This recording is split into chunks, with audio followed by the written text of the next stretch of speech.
నమస్తే అండి. Welcome to Andhra రుచులు బై శ్రీదేవి. ఈరోజు మన వీడియోలో వాము మిరపకాయ బజ్జీలని చూపిస్తానండి. బండి మీద మిర్చి బజ్జీని మనం ఎంతైతే ఇష్టపడతామో సేమ్ అదే విధంగా ఉంటుందండి. ఈ విధంగా తయారు చేశారంటే ముందుగా పచ్చిమిర్చి బజ్జీ కోసం ఘాటు తక్కువగా ఉండే మిరపకాయల్ని తీసుకోవాలి. పచ్చిమిర్చిని మధ్యకి ఈ విధంగా ఘాటు పెట్టుకొని లోపల ఉండే గింజల్ని తీసేసుకుంటే కారం అనేది తగ్గుతుందండి. పచ్చిమిర్చి బజ్జీలోకి స్టఫింగ్ కోసం హాఫ్ టేబుల్ స్పూను వాము, పావు టీ స్పూను సాల్ట్ వేసుకోవాలి. అలాగే పావు టీ స్పూను శనగపిండిని వేసుకుని కచ్చా పచ్చాగా దంచుకోవాలి. ఇందులోనే చిన్నగా కట్ చేసి పెట్టుకున్న ఉల్లి తరుగుని వేసుకుని స్టఫ్ చేసుకోవచ్చండి. మీరు తీసుకున్న పచ్చిమిర్చి కారంగా ఉన్నట్లయితే చిక్కటి చింతపండు గుజ్జును కూడా స్టఫ్ చేసుకుంటే కారం అనేది తగ్గుతుందండి.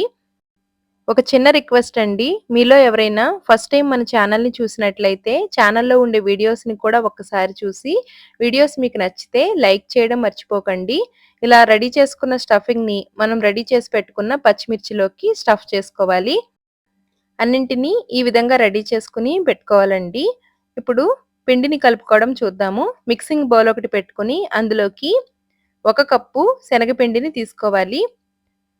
1 కప్పు శనగపిండికి పావు కప్పు బియ్యం పిండిని తీసుకుంటే క్రిస్పీగా వస్తాయండి. అంతేకాకుండా నూనె పీల్చకుండా ఉంటాయి. ఇప్పుడు ఇందులోకి రుచికి తగినంత సాల్ట్ వేసుకుని మంచి రంగు కోసం పావు టీ స్పూను పసుపుని వేసుకోవాలి.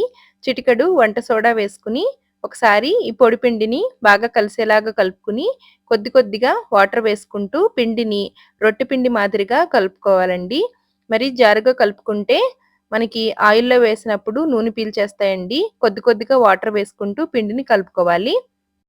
ఈ పచ్చిమిర్చి బజ్జీలకే కాదండి, మిగిలిన అన్ని బజ్జీలకి పిండిని ఈ విధంగా కలుపుకొని రెడీ చేసుకోవచ్చు.